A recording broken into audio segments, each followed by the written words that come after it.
केम छो बधा मजामां? तबियत पाणी केम छे? लेरमा मोजमां पार्टी जमावट छे ने?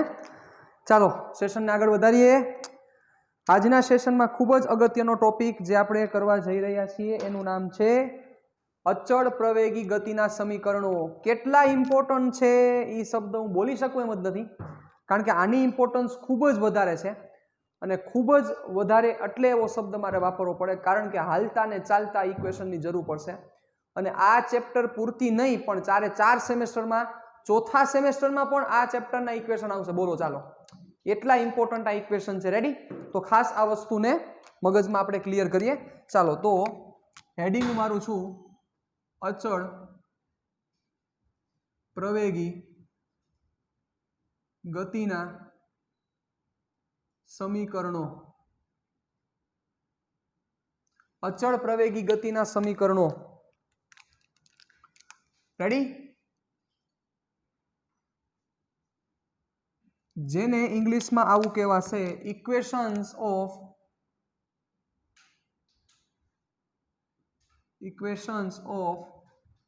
Uniform accelerated motion. Uniform accelerated motion ना समीकरणों खूब ज अगत्य जेटली वार बोलूं एटली वार ओछुं एटलुं अगत्य छे साहेब। Uniform accelerated motion, equation of uniform accelerated motion एना समीकरणों नी आपणे आजे चर्चा करवानी छे। तो आ किस्सामां खास सौथी पहेला अगत्यनी वात ई छे के आ गतिमां प्रवेग अचळ रहेशे।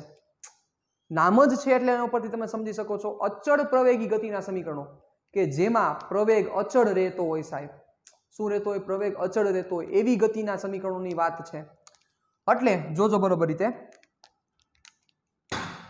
અહીં ગતિ દરમિયાન પદાર્થનો પ્રવેગ અચળ છે। खास आ वस्तु એટલે आ वारंवार एक ने एक शब्द हूँ એટલે रिपीट करूँ छूं कारण के आनी अगत्यता ज खूब एटली वधारे छे। गति दरमियान पदार्थनो प्रवेग अचळ छे એટલે કે प्रवेग जे कांई पण छे ई अचळ जळवाई रहेशे। એટલે કે 2 मीटर पर सेकंड स्क्वेर अचळ कहेवाय, 3 मीटर पर सेकंड स्क्वेर अचळ कहेवाय, -5 मीटर पर सेकंड स्क्वेर अचळ कहेवाय। पण हूँ ए बराबर 2t बोलूं, 2t ए बराबर 2t तो अचळ न कहेवाय कारण के समय साथे बदले छे। मतलब अहींया अचळ प्रवेग होय त्यारे अने त्यारे ज आ इक्वेशन लागू पड़शे, बाकी इक्वेशन आ लागू नहीं पड़े। એટલે આનું નામ છે અચળ પ્રવેગી ગતિના સમીકરણો। રેડી? ચાલો ધ્યાન રાખજો બરોબર રીતે જોજો। ધારો કે કોઈ પદાર્થનો t बराबर 0 समये वेग t बराबर 0 समये प्रारंभिक वेग v0 स्थान x0 છે। ધારો કે કોઈ પદાર્થ છે કે જે પદાર્થનો t बराबर 0 સમયે જે વેગ છે કે જેને કેવો વેગ કહેવાય? પ્રારંભિક વેગ। કેવો વેગ કહેવાય? પ્રારંભિક વેગ કે જ્યાંથી ગતિની શરૂઆત થાય છે ઈ સમયે વેગ, ગતિની શરૂઆત થાય છે t बराबर 0 સમયે, ઈ સમયે વેગ એનો પ્રારંભિક વેગ કેટલો છે? v0 છે અને સ્થાન x0 છે। આ પદાર્થ કેવી ગતિ કરે છે? અચળ પ્રવેગી ગતિ કરે છે। સાંભળજો બરોબર। ધારો કે આ પદાર્થ એ જેટલા અચળ પ્રવેગથી ગતિ કરીને, ધારો કે આ પદાર્થ એ જેટલા અચળ પ્રવેગથી ગતિ કરીને t બરાબર t સમયે નો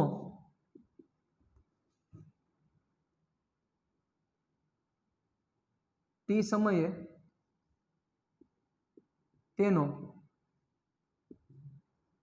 અંતિમ વેગ v, અંતિમ વેગ v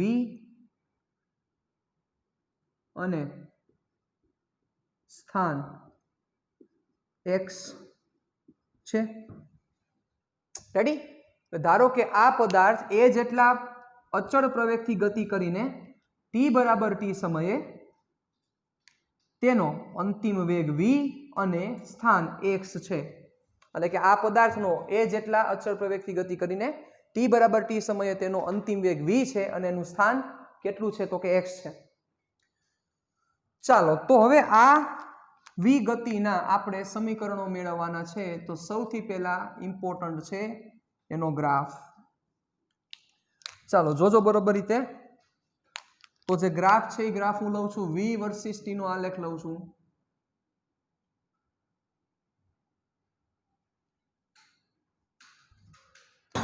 v વર્સિસ t નો આ આલેખ છે।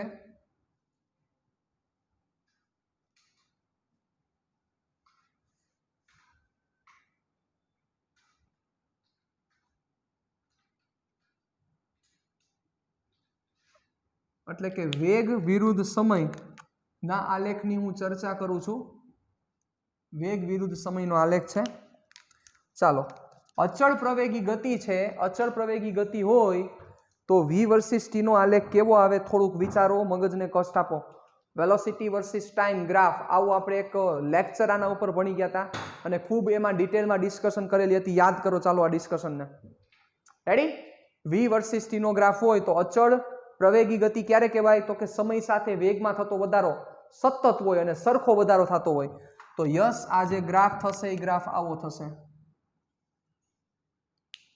એટલે t બરાબર 0 સમયે આ t બરાબર 0 સમયે એનો પ્રારંભિક વેગ એટલે v0 છે અને t બરાબર t સમયે જોવો આ t બરાબર t સમયે એનો અંતિમ વેગ v છે। રેડી? t બરાબર 0 સમયનો પ્રારંભિક વેગ v0 છે અને t બરાબર t સમયે એનો અંતિમ વેગ v છે। ચાલો સમજો બરોબર રીતે, હવે ધ્યાન આપજો। તો હવે અહીંયા આપણે સૌથી પહેલું કામ કરવાનું છે, આપણે સ્લોપ ઉપર ડિસ્કશન કરવી છે। થીટા અને એ થીટાનું અત્યારે કામ નથી એટલે થીટાને ગોળી મારો। ચાલો તો સૌથી પહેલા સ્લોપ એટલે તમે સમજી શકો છો ડેલ્ટા વી વાયામમાં થતો ફેરફારના છેદમાં એક્સયામમાં થતો ફેરફાર એટલે delta V is equal to V minus v0। Ready? અને આ થશે ડેલ્ટા ટી એટલે થશે ટી માઇનસ 0। આ બધા શબ્દો એટલે હું લખું છું એની ઇમ્પોર્ટન્સ છે। ચાલો તો શું થશે? v વર્સિસ t આલેખનો ઢાળ, v વર્સિસ t આલેખનો ઢાળ શું આપશે તમને? v વર્સિસ t આલેખનો ઢાળ એ આપશે સરેરાશ પ્રવેગ। પણ એ સરેરાશ બોલો કે તત્કાલીન બોલો કાંઈ ફેર નહીં પડે। શું કારણ છે? કારણ કે આ રેખા છે, આ કોઈ વક્ર હોય તો ફેરફાર થાય, બાકી ફેરફાર ન થાય સાહેબ। આ વક્ર નથી, આ સ્ટ્રેટ લાઈન છે, તો સ્ટ્રેટ લાઈનમાં તમે સરેરાશ બોલો કે તત્કાલીન બોલો કાંઈ ફેર નથી પડતો। રેડી? ચાલો a is equal to delta v ના છેદમાં delta t। therefore a is equal to ચાલો ડેલ્ટા v માઇનસ v0 ના છેદમાં t minus 0। a is equal to v minus v0। અહીંયા ખાલી t વધશે, એ t ને હું સામે જવા દઉં તો આવું થશે। therefore v is equal to v0 plus at। this is the first most important equation for you। v is equal to v0 plus at। આને હું આપી દઈશ સમીકરણ સ્ટાર। રેડી? સમીકરણ સ્ટાર ખૂબ જ ઇમ્પોર્ટન્ટ ઇક્વેશન છે એટલે આ બધા સ્ટાર ઇક્વેશન મેં દીધેલા છે સાહેબ। ચાલો આ સમીકરણ તમને શેના વચ્ચેનો સંબંધ આપશે એ સંબંધ વિશે મારે થોડીક વાત કરવી છે। જુઓ હવે આ બધાને થોડીક સરસ રીતે સમજીએ। ચલો v0 એનો મતલબ છે પ્રારંભિક વેગ। પ્રારંભિક વેગનો મતલબ શું? તો કે ગતિ શરૂ થઈ ત્યારનો વેગ નહીં। પ્રારંભિક વેગનો મતલબ આ સમયગાળો ક્યારથી તમે લેવાનું સ્ટાર્ટ કર્યું છે ત્યારનો વેગ। એટલે કે આ સમયગાળો તમે 2 થી 5 સેકન્ડ, જો એક વસ્તુ સમજો બચાવ, આ ટી એટલે શું? આ ટી સમય છે? નહીં, આ ટી એટલે આ સમયગાળો છે. ટી છે એ સમય નથી, સમયગાળો છે. હવે અહીંયા સમયગાળો તમને એમ થશે કે તો સર અહીં ટી શું કામ આવ્યું? એનું કારણ છે -0 થાય છે. જુઓ, જો અહીંયા -0 ન થાત તો અહીંયા ડેલ્ટા ટી એમને વધત, તો ડેલ્ટા ટી અહીંયા આવત. તો પ્રારંભિક વેગ એટલે હર વખતે એવું જરૂરી નથી પ્રારંભિક વેગ એટલે t બરાબર 0 સમયે વેગ નહીં. પ્રારંભિક વેગનો મતલબ એવો થાય કે તમે અહીંયા જે સમયગાળો લ્યો છો એ સમયગાળાના શરૂઆતનો વેગ, તમે સપોઝ સમયગાળો 2 થી 5 સેકન્ડ લેતા હોય તો અહીંયા v0 શું મૂકવું પડે? અહીંયા તમે સમયગાળો 2 થી 5 સેકન્ડ લ્યો છો, 2 થી 5 સેકન્ડનો તમે સમયગાળો લ્યો છો, તો અહીંયા ડેલ્ટા ટી ની કિંમત 3 સેકન્ડ થાય કે ન થાય? વિચારો, સમજો, વ્યવસ્થિત રીતે સમજો. બહુ ડિટેલમાં જવાનું છું કારણ કે આના ઉપર જ હવે આપણી જિંદગી છે સાહેબ. આ ચેપ્ટરની આખી લાઈફ આના ઉપર જ હાલવાની છે. સાંભળજો મારી વાત બરોબર. ટી બરાબર, ટી નો મતલબ શું છે? સમયગાળો છે. હવે અહીંયા ટી ની કિંમત સપોઝ ટી સમયગાળો 2 થી 5 સેકન્ડ હોય તો હવે હું એમ કહું v0 બરાબર શું મૂકશો? તો v0 બરાબર તમારે મૂકવું પડે 2 સેકન્ડે વેગ, કારણ કે એ સમયગાળાની શરૂઆત 2 સેકન્ડે થાય છે. કારણ કે તમે જે સમયગાળો લ્યો છો એ 2 થી 5 છે, એટલે શરૂઆત થઈ 2, અંતિમ આવ્યો 5, એટલે પ્રારંભિક વેગ એ 2 સેકન્ડનો વેગ થશે. એટલે v0 નો મતલબ 2 સેકન્ડનો વેગ થાય. એટલે પ્રારંભિક વેગનો મતલબ જરૂર નથી કે t બરાબર 0 સમયે વેગ હોય. ખાસ આ વસ્તુ ઉપર તમે ધ્યાન રાખજો, ખાસ આ વસ્તુ ઉપર તમે વર્ક કરજો સાહેબ. એનો જરાય મતલબ એવો નથી કે t બરાબર 0 સમયે વેગ. આનો મતલબ પ્રારંભિક વેગનો મતલબ એવો થાય આ સમયગાળાની શરૂઆત જે ક્ષણે થઈ હોય એ ક્ષણે વેગ. રેડી? અને આ v નો મતલબ શું થશે? અંતિમ વેગ. અંતિમ વેગ એટલે શું? ગતિ ઊભી રહી હોય ત્યારે નહીં, આ સમયગાળાનો જ્યારે એન્ડ થાય ત્યારનો વેગ આ છે. એટલે આ સૂચવે છે અંતિમ વેગ.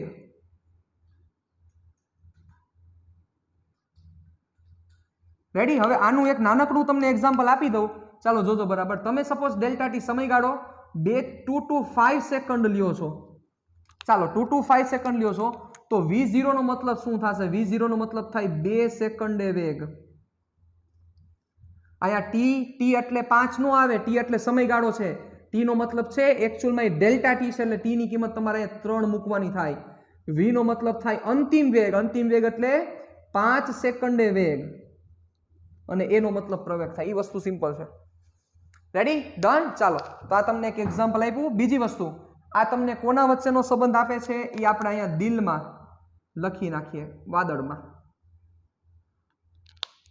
આ કોના વચ્ચેનો સંબંધ આપે છે? આ તમને સંબંધ આપે છે અંતિમ વેગ, પ્રારંભિક વેગ, પ્રવેગ અને સમય. આ 4 વચ્ચેનો સંબંધ તમને મળે છે. એટલે સમયનો મતલબ સમયગાળો. રેડી? એટલે v0 a અને t ની જગ્યાએ હું ડેલ્ટા ટી જ મેન્શન કરું છું. ચાલો, v0 a અને ડેલ્ટા ટી વચ્ચેનો સંબંધ તમને આપે છે. ચાલો હવે આગળ વધીએ આપણે અહીંથી.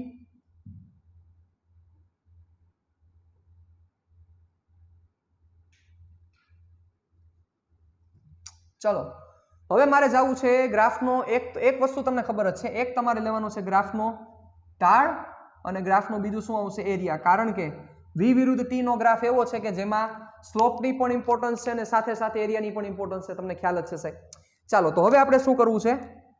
0 થી t સમયમાં થયેલું સ્થાનાંતર જોજો બરોબર, મારી વાત સાંભળજો.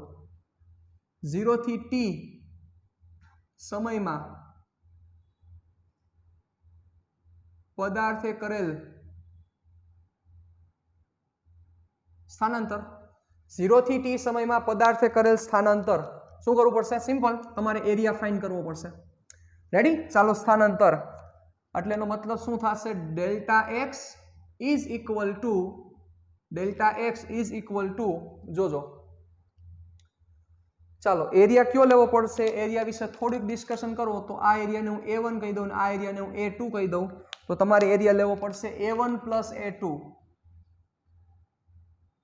ચાલો, તો પહેલા a1 ફાઇન્ડ કરો. 1/2 પાયો ગુણ્યા વેધ. પાયો શું થશે બચ્ચાઓ? આ પાયો t નથી, સમયગાળો છે, તમને પણ ખ્યાલ છે. t એને ગુણ્યા વેધ, વેધ એટલે આ થાય, એટલે શું સાથે? Delta v. ડેલ્ટા v એટલે v minus v0 plus a2. ચાલો, a2 what is a2? A2 એટલે આ એરિયા, લંબાઈ ગુણ્યા પહોળાઈ V0 ગુણ્યા T, સિમ્પલ. ચાલો V0 ગુણ્યા T લાઈટ થઈને બચાવ, લંબાઈ કેટલી થશે V0 એને ગુણ્યા T. ચાલો વધો આગળ, T/2 અંદર આપી દો એટલે થશે VT/2 minus V0T/2, VT/2 minus V0T/2. જેને ન સમજાણું હોય કાંઈ મેં કરેલું નથી, આ બંનેને આપી દીધા મેં. ઓકે ચાલો, પ્લસ V0T પ્લસ V0T. ચાલો તો હવે શું થશે જોજો બરોબર રીતે, હવે ધ્યાન આપજો. બીજું એક અગત્યનું સૂત્ર આવશે, આખે આખો છે, રેડી, આ આખો આપણે આ રીતના સમજીએ ને થોડુંક તમને વધારે સમજાય. ટી ને હું કોમન કાઢું છું પણ પાછળ લખીશ અહીંયા, V/2 minus V0/2 plus V0 into T લખી શકાય નામ. બહુ સિમ્પલ વસ્તુ છે, સિમ્પલ મેનરની વાત છે આખી, લખી શકાય, કાંઈ નવીન વસ્તુ નથી. ચાલો તો હવે આ V0 આખો, એમાંથી અડધો V0 બાદ તો અડધો V0 વધશે, સિમ્પલ. તો V/2 plus V0/2 into T. હવે અહીંથી હું સ્ટેપ કાપું છું, આ બંનેને by 2 આપી દઉં છું, સાથે સાથે બંનેના કોમન લખી શકાય. તો V plus V0/2 into T. હવે આ V plus V0/2 into T એને હું લખું છું V બાર.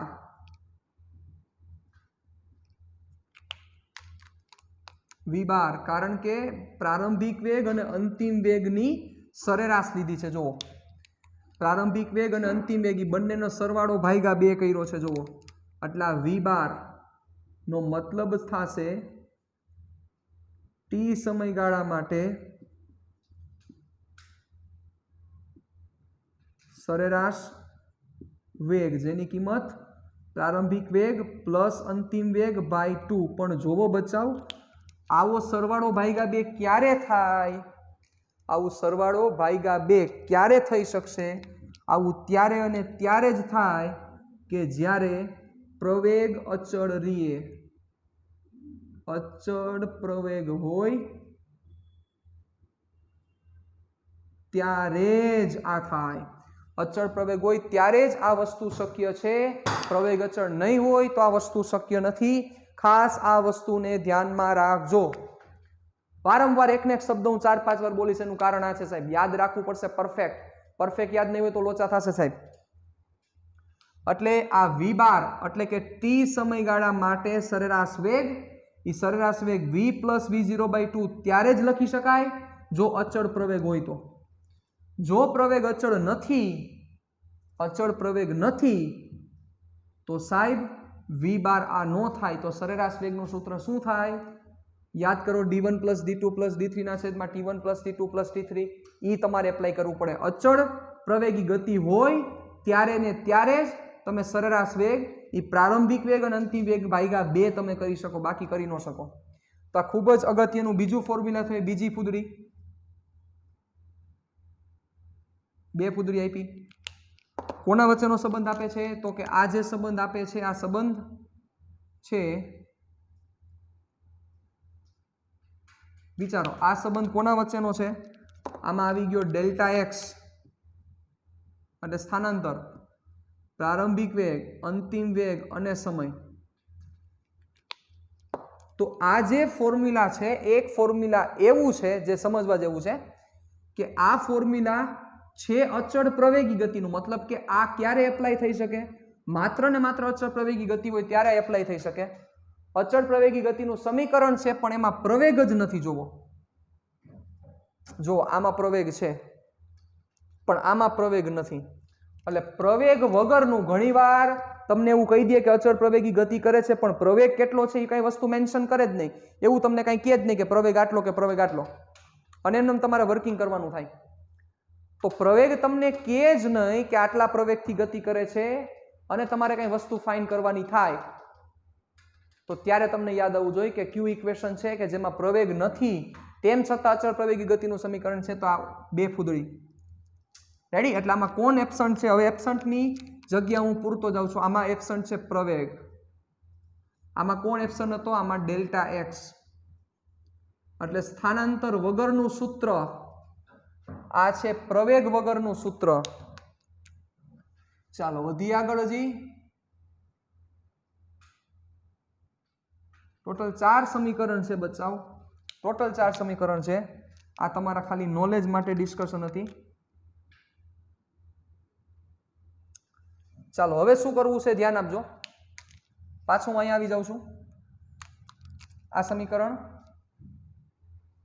અહીંથી એક સમીકરણ એક આપું છું કારણ કે અહીંથી મારે ટી ની કિંમત જોઈએ છે અને અહીંયા સમીકરણ 2 આપું છું. હવે જો આ જે ટી છે આ ટી ને ઉડાડવો છે. આ ટી ને અહીંથી કાઢી નાખવો છે. એટલે હું શું કરું છું જોજો બરોબર રીતે. ઉભા રહ્યો. પહેલા એક કામ કરી સાંભળો. એ નથી કરવું. પહેલા વી ને ઉડાડી. વી ની કિંમત શું છે? V0 plus AT. રેડી? એટલે સમીકરણ ફૂદડીની કિંમત સમીકરણ 2 માં મૂકતા સાંભળજો બરોબર. એટલે વી ને ઉડાડવો છે મારે. એટલે શું થશે? સમીકરણ ફૂદડી સમીકરણ 2 માં મૂકતા તો શું થશે જોજો બરોબર. Therefore delta x is equal to v ની જગ્યાએ કિંમત મૂકું એટલે V0 plus AT plus V0 ના છેદમાં 2 ઇન્ટુ ટી. રેડી? શું કર્યું મેં? કાંઈ નહીં, ખાલી કિંમત મૂકી છે. V0 વી ની જગ્યાએ V0 plus AT plus V0 by 2 into T. ચાલો વધીએ આગળ. જોજો. ધેરફોર હવે શું કરું છું? પેલા V0 plus V0 2V0 T ને આપણે અંદર ગુણતા જઈએ. ચાલો જોજો બરોબર રીતે. એક સ્ટેપ વધારી દઉં. 2V0 plus AT. એ સ્ટેપમાં એક કામ કરી નાખી. પેલા V0 પ્લસ V0 બે 2 થઈ જશે. પછી આ બગડો આ બંનેને હું સેપરેટ આપી દઉં છું એટલે આવું થશે બાય 2 ઇન્ટુ ટી. ચાલો હવે ટી અંદર જ આવવા દો એટલે 2 2 કટ થશે એટલે V0 T plus 1/2 AT square. This is the equation of delta x. Delta x is equal to V0 t plus 1/2 AT square. Delta x is equal to V0 t plus 1/2 AT square. ખૂબ જ અગત્યનું સૂત્ર. ફૂદરી number 3. 3 ફૂદરી વાળું સૂત્ર સાહેબ.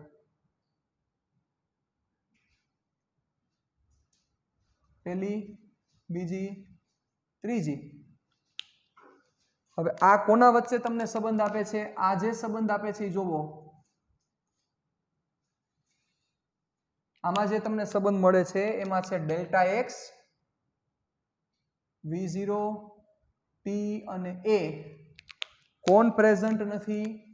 V. અંતિમ વેગ નથી. ડન? તમે જોતા જાઓ. ટોટલ આપણી આગળ 5 ચલ છે. આપણને એવા ઇક્વેશન મળતા જાય છે કે બાકીના 4 ચલ પ્રેઝન્ટ હોય, એક ચલ એબ્સન્ટ હોય. અહીંયા જુઓ, ડેલ્ટા એક્સ એબ્સન્ટ હતો, અહીંયા પ્રવેગ એબ્સન્ટ હતો, અહીંયા વી એબ્સન્ટ છે. તો હવે કોનો એબ્સન્ટ થવાનો વારો બાકી છે? ટી નો. રેડી? ટી ને એબ્સન્ટ થવાનો વારો બાકી છે. ડન? ચાલો તો હવે ટી ને એબ્સન્ટ કરીએ એવું સૂત્ર. પણ એક વસ્તુ છે, પ્રારંભિક વેગ એબ્સન્ટ થશે એવું કોઈ સમીકરણ નથી. પ્રારંભિક વેગ એબ્સન્ટ થાય એવું કોઈ સમીકરણ નથી. ચાલો જોજો બરોબર. અહીં ધ્યાન આપજો.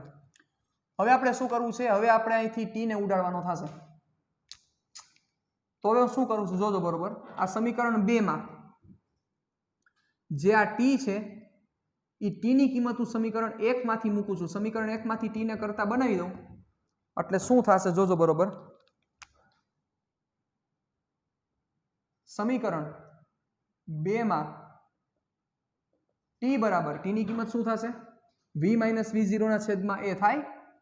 V માઇનસ V0 ના છેદમાં A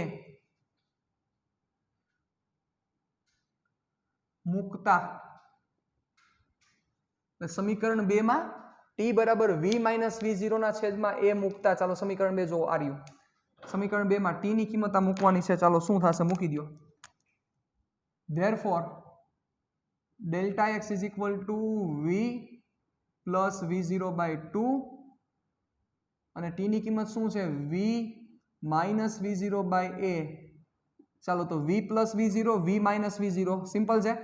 a plus B A minus B a square minus B square એટલે v સ્ક્વેર માઇનસ v0 સ્ક્વેરના છેદમાં 2a therefore delta x therefore v square minus v0 square is equal to 2a delta x. This is the another equation, fourth equation.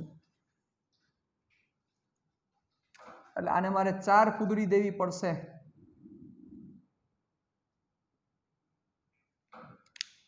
Clear? Done. ચાલો હવે આમાં કોણ present કોણ absent જોવો જોઈએ. કોણ પ્રેઝન્ટ છે? યસ, પ્રારંભિક વેગ છે એટલે v0 a ડેલ્ટા x. કોણ એબ્સન્ટ થયું? એબ્સન્ટ થયો t.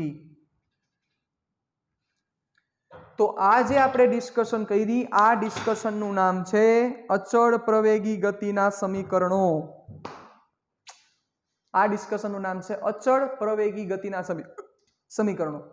આલેખની રીતે આ આલેખની રીતે આપણે આખા પ્રૂવ કર્યા. બહુ જ સમજવા જેવા આખા ડિસ્કશન છે. બહુ જ ઈઝી વસ્તુ છે એક જોવા જઈએ તો, પણ થોડીક લાઇટ થવી જરૂરી છે. બધી વસ્તુ સમજાવી જરૂરી છે. 4 ઇક્વેશન મળ્યા. એ 4 ઇક્વેશન બચાવ એવા તમને યાદ રહી જવા જોઈએ કે રાતના ઉઠાડીને કોઈ પૂછે કે અચળ પ્રવેગી ગતિના સમીકરણ ક્યાં થાય તો તમે જવાબ દઈ શકવા જોઈએ. એટલા ઇમ્પોર્ટન્ટ ઇક્વેશન છે સાહેબ. v બરાબર v0 plus at delta x is equal to v0 t plus 1 half at square delta x is equal to v bar into t અને v square minus v0 square is equal to 2a delta x. આ 4 equation છે સાહેબ તમારા માટે. અને 4 equation ક્યારે કેવી રીતે કેમ યુઝ થશે એ તમને પરફેક્ટ ખબર હોવી જરૂરી છે. એટલા આ ઇમ્પોર્ટન્ટ આ ઇક્વેશન છે. એટલે આમાં જરાય તમારી ગાફલાઈ નહીં ચલાવી લેવામાં આવે તો ખાસ આ વસ્તુને તમારે ધ્યાન દોરવાનું છે સાહેબ. બીજી વસ્તુ તમને સાથે સાથે એની સાથે ખબર હોવી જોઈએ કે કયા ઇક્વેશનમાં શું વસ્તુ ઘટે છે. કારણ કે આ નામ ઉપરથી જ તમે એ નક્કી કરી શકશો કે આમાં કયું ઇક્વેશન મારે વાપરવાનું થશે. 4 ઇક્વેશન પહેલી તો કન્ડિશન એ છે તમને 4 ઇક્વેશન આવડવા જોઈએ, પરફેક્ટલી તમને ક્લિયર હોવા જોઈએ. 4 ઇક્વેશન રાતના 2 વાગે કોઈ ઉઠાડીને બોલે તમને કોઈ એવું કહે કે ડેલ્ટા એક્સ વગરનું સૂત્ર કયું છે એટલે ડાયરેક્ટ આવો શબ્દ નીકળજો v plus v is equal to v0 plus at. આમ બોલવા જોઈએ. તમને કોઈ એમ કે અંતિમ વેગ વગરનું સૂત્ર કયું છે તો delta x is equal to v0 t plus 1 half at square. તમને કોઈ એમ કે સમય વગરનું સૂત્ર કયું છે v square minus v0 square is equal to 2a delta x. તમને કોઈ એમ કે પ્રવેગ વગરનું સૂત્ર કયું છે delta x is equal to v bar into t માં v bar is equal to v plus v0 by 2 ત્યારે જ એપ્લાય થઈ શકે જ્યારે અચળ પ્રવેગી ગતિ થાય. આમ બોલવાનું છે તમારે. આવી રીતે બોલી શકવા જોઈએ, આ સ્પીડ થી બોલી શકવા જોઈએ. એટલે પેલા તમારે આ 4 ઇક્વેશન ઓછામાં ઓછા જો એવું તમને લાગે તો તમે લખવાનું સ્ટાર્ટ કરી દો. આ ઇક્વેશન બધી વસ્તુ એક સાથે સમજતું જવાનું છે. ઘણા કેસમાં આ ડેલ્ટા એક્સ નથી લખતા, ખાલી એક્સ લખે છે. ઘણા કેસમાં ડેલ્ટા એક્સ નથી લખતા, ખાલી એક્સ લખે છે. તો ઈ એક્સ લખો તોય મને કોઈ વાંધો નથી, ડી લખો તોય મને કોઈ વાંધો નથી, પણ તમારે એ વસ્તુ હંમેશા યાદ રાખવાની કે ડી તમે ઘણી બધી રેફરન્સ બુક તમે ચકાસશો, તમને બધી વસ્તુ ડિફરન્ટ ઘણી બધી વસ્તુ મળશે. બરોબર? કેટલીક જગ્યાએ અહીંયા ખાલી એક્સ લખેલો હોય, કેટલીક જગ્યાએ એસ લખેલો હોય, કેટલીક જગ્યાએ ડી લખેલો હોય, સ્મોલ ડી. પણ આ બધી વસ્તુમાં તમારે એક વસ્તુ ખાસ મગજમાં રાખવાની છે કે ઈ એસ બોલે તોય ભલે, ડી બોલે તોય ભલે, ગમે તે બોલે તોય ભલે, પણ એનો મતલબ સ્થાનાંતર છે. એટલે હું તો અહીંયા ડેલ્ટા એક્સ જ રાખીશ, કાંઈ આમાં નવીન કરવાનો નથી. જરૂર લાગશે કે એવું લાગશે કે આની જગ્યાએ ચેન્જ કરવો છે તો ત્યારે ચેન્જ કરશું, બાકી અત્યારે ડેલ્ટા એક્સ જ રાખવું છે. અને ડેલ્ટા એક્સ નો મતલબ શું થાય? અંતિમ સ્થાન માઇનસ પ્રારંભિક સ્થાન. એટલે અંતિમ સ્થાન કયું હતું? એક્સ, અને પ્રારંભિક સ્થાન કયું હતું? x0. એટલે x માઇનસ x0 એ લખવું હોય તો લખી શકાય. એટલે આ ઇક્વેશનને રીરાઇટ કરવું હોય તો આ ઇક્વેશન આવી રીતે બની શકે. જુઓ, સમીકરણ 2 ફૂદડી, 3 ફૂદડી અને 4 ફૂદડી, ફૂદડી નહીં ફૂદડી એ નામ લખી શકાય. x minus x0 is equal to v bar into t, પછી ડેલ્ટા એક્સ એટલે x minus x0 v0 t plus 1 half at square, પછી v square minus v0 square is equal two 2ax minus x0 લખી શકાય. મને કોઈ ના ન પાડી શકે, આવું લખી શકાય. પણ જનરલી હવે હું તમને સાથે સાથે એ પણ કહી દઉં કે x શું કામ લે છે, x ક્યારે લે છે. x ત્યારે લેવામાં આવે, ત્યારે કન્સિડર કરે x કે જ્યારે પ્રારંભિક જે ઉગમ બિંદુ છે ને x0 હોય, પ્રારંભિક એટલે કે જ્યારે પ્રારંભિક સ્થાન છે ઉગમ બિંદુ તરીકે હોય તો શું થાય? પ્રારંભિક સ્થાન ઉગમ બિંદુથી શરૂઆત કરતો હોય તો ઉગમ બિંદુથી શરૂઆત કરતો હોય તો x0 ની કિંમત 0 થઈ જાય કે ન થઈ જાય? ઉગમ બિંદુથી શરૂઆત કરે તો x0 ની કિંમત 0 થઈ જાય કે ન થઈ જાય? એટલે શું બોલે? ખાલી x બરાબર v બાર ઇન્ટુ ટી. પણ હવે x બરાબર v બાર ઇન્ટુ ટી બોલે ને એટલે લોચા ક્યાં મારે? જેમ ઓલો ટી માં કેમ લોચો લાગે? ટી એટલે તમે એમ કહો છો કે અંતિમ સમય, નહીં, ટી નો મતલબ સમયગાળો છે, ઈ લોચા લાગે. હવે એવું જરૂરી નથી કે ગતિ ઉગમ બિંદુથી શરૂઆત થાય, નથી જરૂર. બની શકે ને ગતિ 20 મીટરથી શરૂઆત થાય તો ત્યારે કમ્પલસરી તમારે x0 ની કિંમત 20 મૂકવી પડે, તો ત્યાં તમે 0 મૂકો તો મરી જાવ. એટલે બધી વસ્તુ તમને હું પરફેક્ટ આવું 4-5 વાર એટલે હું રિપીટ કરું છું, તમારે આ વસ્તુ યાદ રાખવી પડશે, બાકી નહીં ભેગું થાય. સમજ્યા તમે? એટલે આ વસ્તુ તમને પરફેક્ટ ક્લિયર એટલે હોવી જરૂરી છે સાહેબ, અને પરફેક્ટ તમારે એટલે ધ્યાન રાખવું પડશે. Got it? ડન?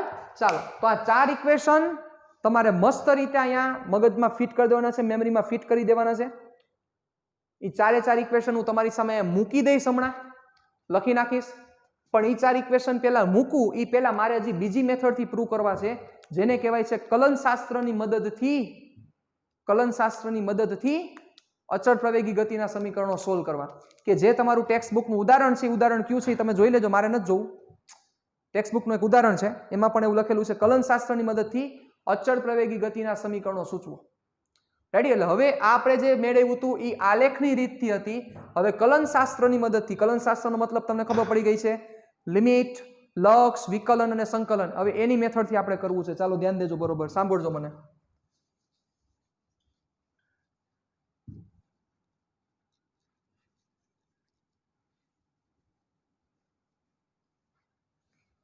આ બધી વસ્તુ તો કોમન જ રહેશે, જે ઇન્સ્ટ્રક્શન આપણે લીધી હતી. આ 4 ઇક્વેશન હમણાં હું પાછા અહીંયા પ્રૂવ કરું છું, જોજો બરોબર. બધા ઇક્વેશન પાછા આવી જશે હમણાં.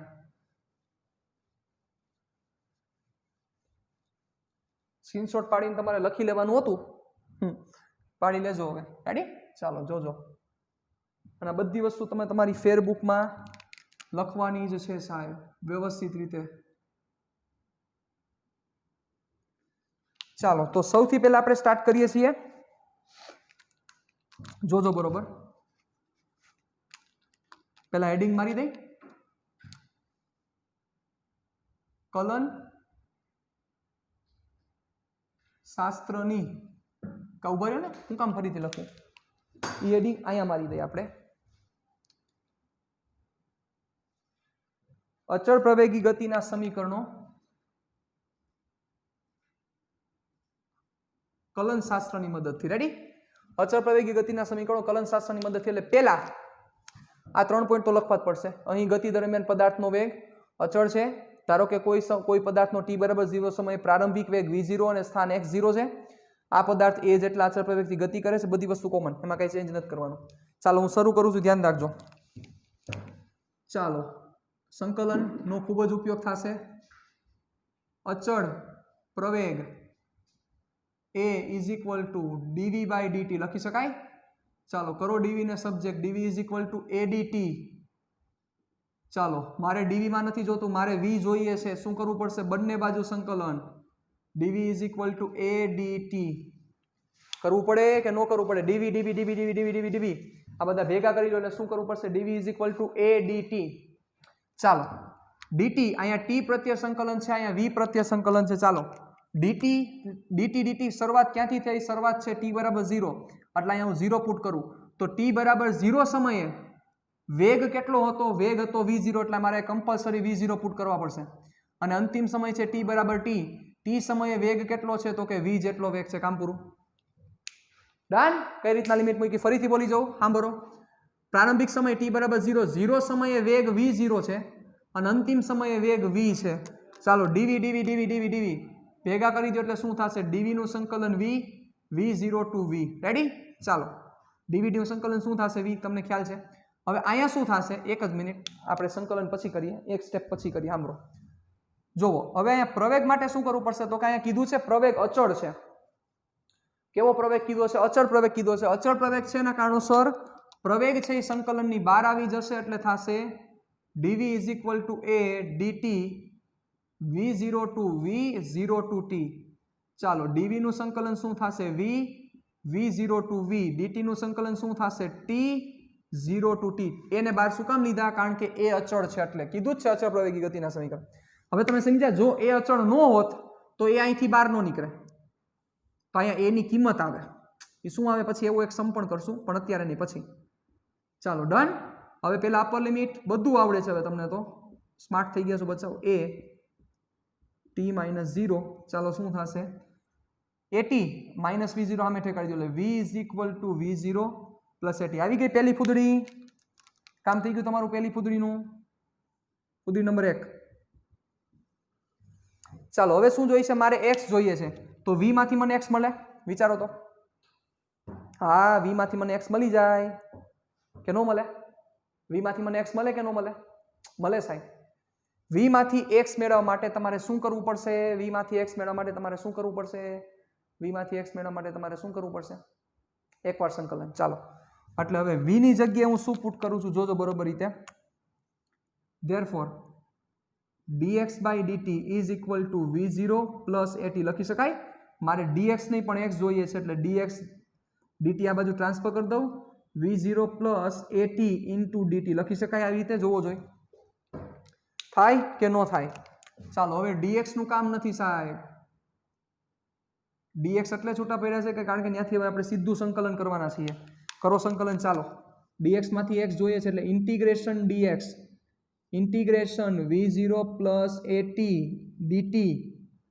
રેડી ચાલો t નો પ્રારંભિક સમય 0 તો 0 સમયે સ્થાન શું હતું x0 જોવો બધી વસ્તુ લખેલી છે પ્રારંભિક સમય સ્થાન શું હતું x0 અંતિમ સમય t તો અંતિમ સમય સ્થાન શું છે x છે ડન ચાલો હવે શું કરશું સિમ્પલ હાલો આવી ગયો જો બધી વસ્તુ હવે તમને કેટલી કામ લાગે છે ઇન્ટિગ્રેશન કેટલું અગત્યનું હતું એ હવે તમને બધી વસ્તુ હવે ક્લિયર થતી જશે જુઓ dt ને શું કરવો પડશે dt ને મારે અંદર દેવો પડશે કોમન સેન્સ એટલે સંકલન પ્રત્યેક પદને મળશે હાલો પેલા પ્રત્યેક પદને સંકલન આપી દો પછી એકી સાથે આપણે સંકલન કરી ચાલો x0 to x dx is equal to જોજો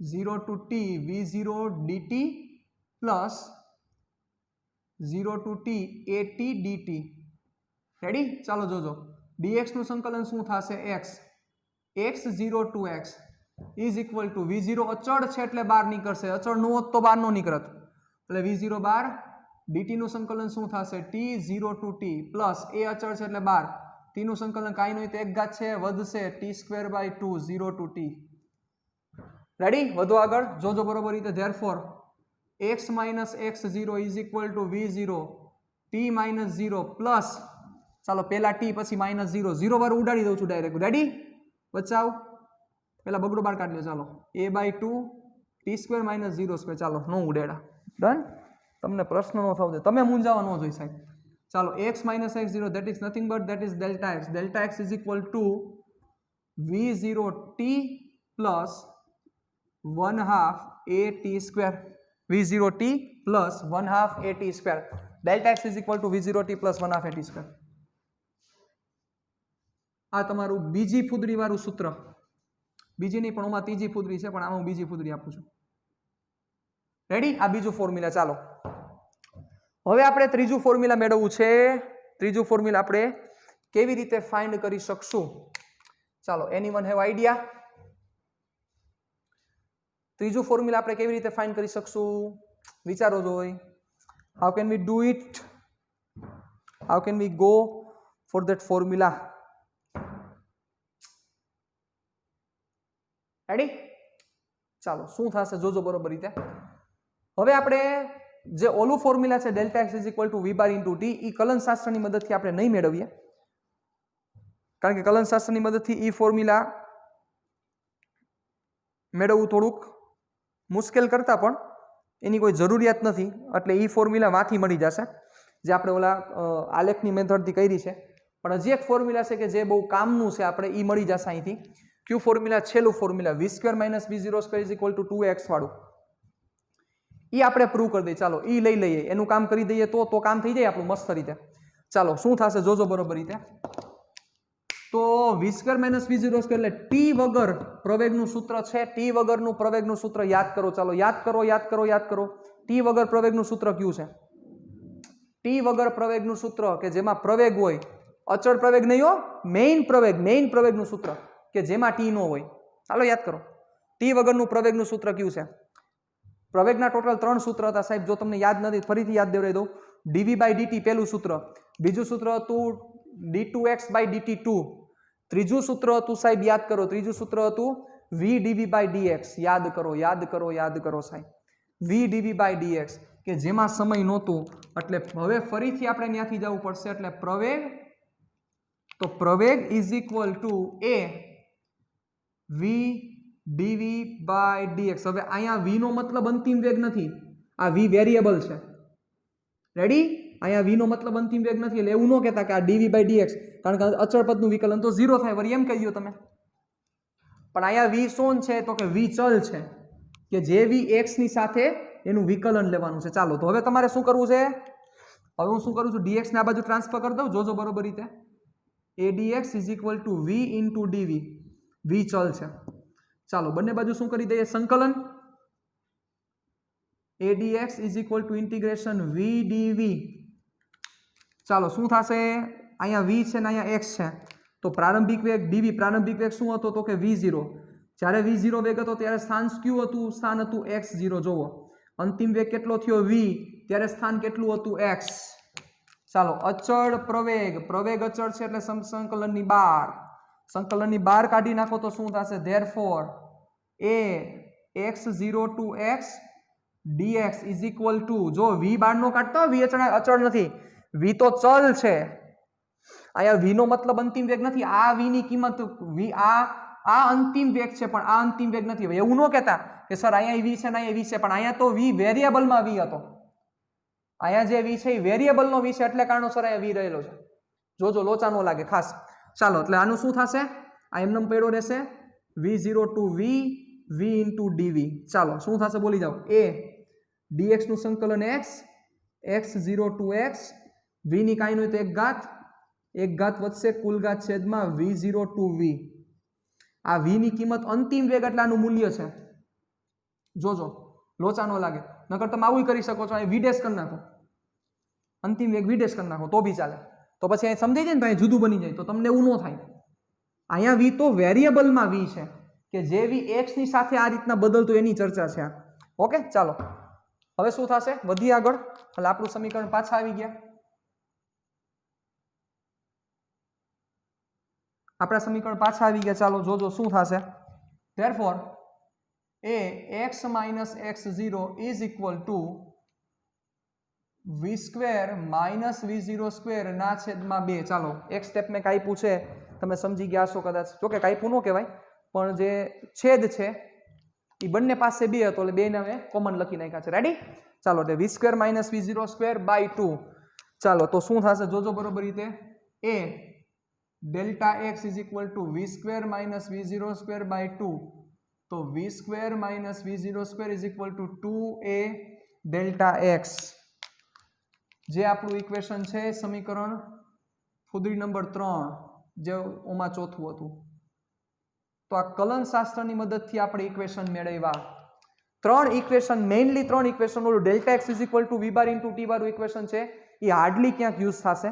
બાકી મેઇન આ તમારા 3 ઇક્વેશન છે, ખૂબ જ ઇમ્પોર્ટન્ટ કહી શકાય સાહેબ. કે કેટલા ઇમ્પોર્ટન્ટ એ બોલી શકો એમ નથી, એટલા ઇમ્પોર્ટન્ટ છે. એટલે એ તો તમારે ક્યાંય ભૂલવાના થતા જ નથી. પરફેક્ટ તમારે મગજમાં ક્લિયર કરીને રાખવાના થશે. એટલે આ કોની મદદથી મેં કર્યા? કલન શાસ્ત્રની મદદથી આ સમીકરણ મેં આપેલા છે સાહેબ. કોની મદદથી? કલન શાસ્ત્રની મદદથી. ડન. ચાલો તો હવે આફ્ટર ઓલ નેટ આનો આન્સર શું થયો? તો 4 ઇક્વેશન ક્યાં થયા? અચળ પ્રવેગી ગતિના સમીકરણ. મારી સાથે બધા બોલજો. અચળ પ્રવેગી ગતિના સમીકરણ.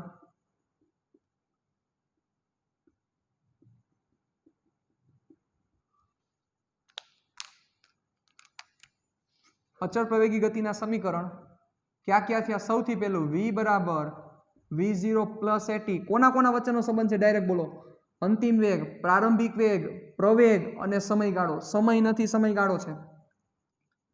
Delta x is equal to v0 t plus 1/2 AT square સ્થાનાંતર પ્રારંભિક વેગ સમયગાળો અને પ્રવેગ વચ્ચેનો સંબંધ. ત્રીજું સમીકરણ delta x is equal to V bar into T, જ્યાં વી બારની કિંમત છે વી પ્લસ વી0 બાય 2, પણ ક્યારે કહી શકાય જો અચળ પ્રવેગ હોય તો જ થાય, બાકી આમ સરેરાશ નો નીકળે. ત્રીજું સમીકરણ વી સ્ક્વેર માઇનસ વી0 square is equal to 2a delta x. આ 4 સમીકરણ તમારે પરફેક્ટ મગજમાં રાખવાના છે. આ 4 સમીકરણ પરફેક્ટ ક્લિયર કરીને રાખવાના છે. હું તમને 4 દાખલા આપું છું હોમવર્કમાં. એ હોમવર્કમાં દાખલા છે એ તમારે મને કરીને મોકલવાના થશે. તમારે આખો સ્ક્રીનશોટ પાડી લેજો બચ્ચા, બધી વસ્તુ લખવાની છે. 4 દાખલા શોર્ટ એન્ડ સ્વીટમાં એની રકમ આપીશ. શોર્ટ એન્ડ સ્વીટમાં મારે રકમ દેવાની છે તમને, અને તમારે મને 4 દાખલા ગણીને દેવાના થશે. ચાલો, બધા દાખલા અચળ પ્રવેગી ગતિના સમીકરણના જ દાખલા છે. ઓકે, ચાલો લખતો જાઉં છું, ધ્યાન રાખજો બરોબર. દાખલા નંબર 1. એક પદાર્થ 2 મીટર પર સેકન્ડના અચળ પ્રવેગથી ગતિ કરે છે. તે પદાર્થનો પ્રારંભિક વેગ 2 મીટર પર સેકન્ડ છે. t બરાબર 5 સેકન્ડ, અંતે 5 સેકન્ડના અંતે એનો અંતિમ વેગ મેળવો. ચાલો લખી દો તો તમને લાઈટ થશે વ્યવસ્થિત. જોજો બરોબર રીતે.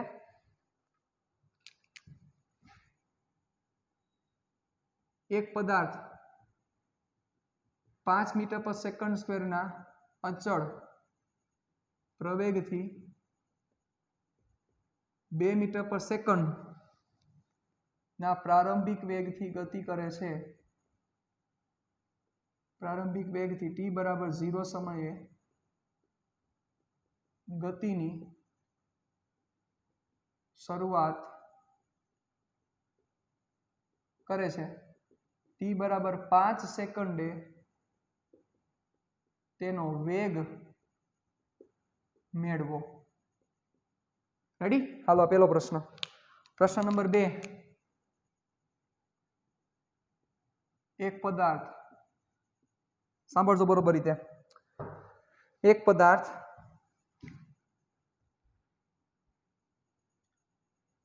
2 મીટર પર સેકન્ડ સ્ક્વેરના અચળ પ્રવેગથી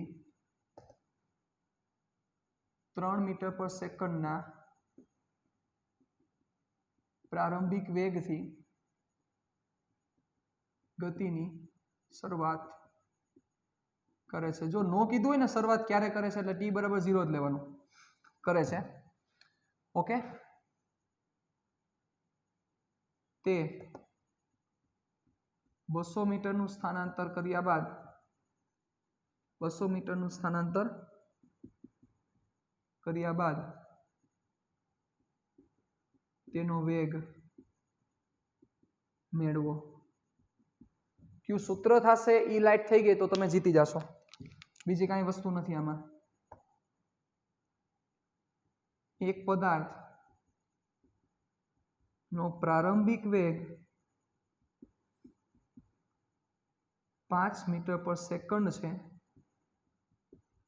તે 1 મીટર પર સેકન્ડ સ્ક્વેરના અચળ પ્રવેગથી ગતિ કરે છે. તો 10 સેકન્ડ બાદ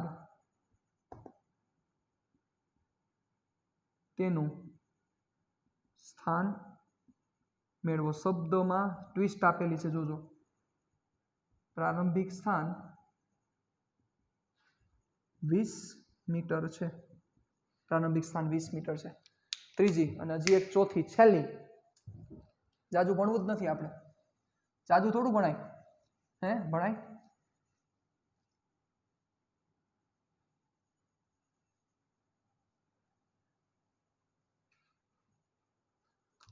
નંબર 4. એક પદાર્થ સ્થિર અવસ્થામાં ગતિની શરૂઆત કરે છે. 5 સેકન્ડ બાદ 5 સેકન્ડ બાદ તેનું સ્થાન 500 મીટરે છે. જો પદાર્થ ઉગમ બિંદુથી ગતિની શરૂઆત કરે તો તેનો અંતિમ વેગ મેળવો. 4 પ્રશ્ન તમારી સામે રાખેલા છે અને 4 પ્રશ્નના જવાબ તમે મને આપશો એવી આશા સાથે મળીએ નેક્સ્ટ સેશનમાં. ટાટા બાય બાય, સિયા, ફિર મિલેંગે ચલતે ચલતે.